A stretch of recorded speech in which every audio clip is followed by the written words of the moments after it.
안녕하세요. 오늘 여러분이 보내주신 자료들 한번 깊이 파고들어 보겠습니다. 최근 대한민국 정치랑 사법부, 여기 참 시끌시끌한데요. 여러 기사, 기록들 속에서 정말 중요한 핵심만 쏙쏙 뽑아드리는 시간으로 만들어보죠. 네, 안녕하세요. 특히 그 한 유력 정치인의 재판 일정 논란, 이거 아주 뜨겁고요. 또 주요 정당 내부에서 후보 단일화, 이게도 혼란스럽습니다. 이 복잡하게 얽힌 문제들 오늘 핵심을 좀 명확하게 짚어드리겠습니다. 좋습니다. 그럼 바로 시작해보죠. 먼저 사법부 논란부터 볼까요? 자료를 보니까 한 핵심 인물의 선거 기간 중에 재판 일정이 변경된 거예요. 이게 큰 논란이 됐는데 헌법 116조, 그 균등한 선거운동 기회? 이걸 침해할 수 있다 이런 지적이었죠. 맞습니다. 결국 정치권에서 탄핵 얘기도 나오고 이런 강한 압박이 있은 후에야 해당 재판부들이요. 서울고법, 형사7부랑 서울중앙지법, 선거 이후로 재판을 미뤘습니다. 법원은 공정한 재판, 또 선거운동 보장, 이걸 위한 결정이었다. 이렇게 밝혔는데요. 네네. 근데 바로 그 결정 과정이랑 타이밍 때문에 이거 정치적 외압 아니냐, 이런 논란이 확 불거진 거죠.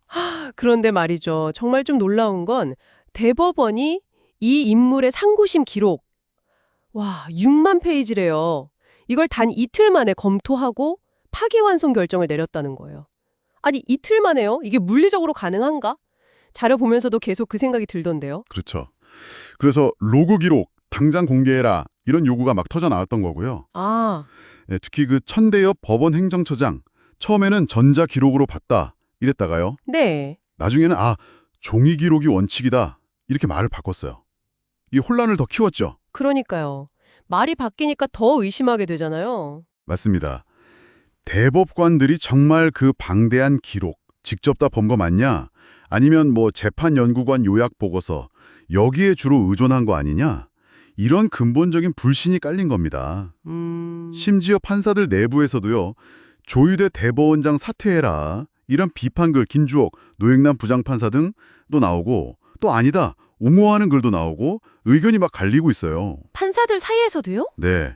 그래서 이 문제가 결국 국회 청문회 가자, 특검하자, 이런 논의로까지 이어지고 있는 상황입니다. 사법부 신뢰에 정말 심각한 도전이죠. 사법부 투명성 문제가 정말 크게 불거졌네요. 자, 그럼 이번에는 국민의힘으로 넘어가 보죠. 김문수 후보랑 한덕수 후보, 이 단일화 과정 자료들을 보니까 정말 점입가경이던데요. 김문수 후보는 과거에 고문도 견뎠다 이러면서 이른바 침대 정치, 버티기에 들어갔다고요? 그렇습니다. 버티기 전략인 거죠, 일종의. 반면에 한덕수 후보는 특정 날짜까지 나로 단일화 안 되면 후보 등록 아예 안 하겠다, 이런 초강소를 두면서 기자회견까지 열었잖아요. 와, 초유의 사태네요. 네. 77세 김문수, 75세 한덕수 후보.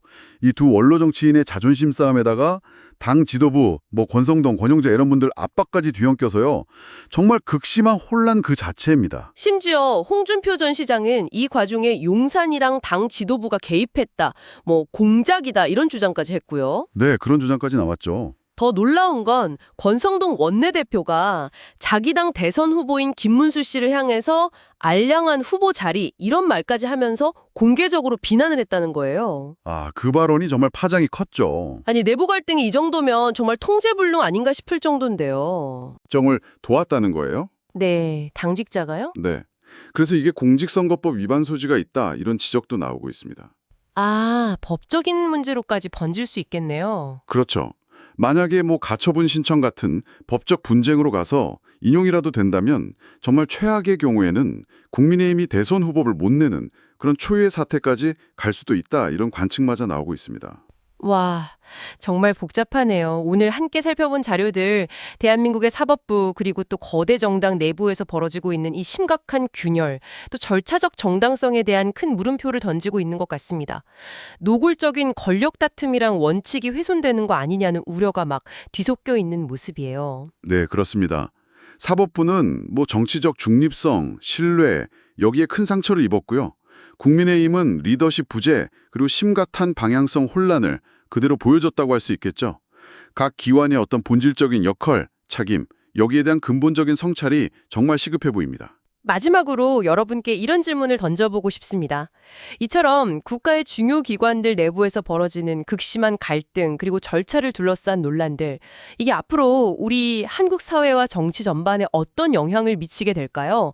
그리고 또 이 일련의 사건들은 관련된 여러 인물들의 어떤 리더십 혹은 뭐랄까 그 민낯을 보여주고 있다고 생각하시는지요? 한번 깊이 곱씹어 볼 만한 지점인 것 같습니다.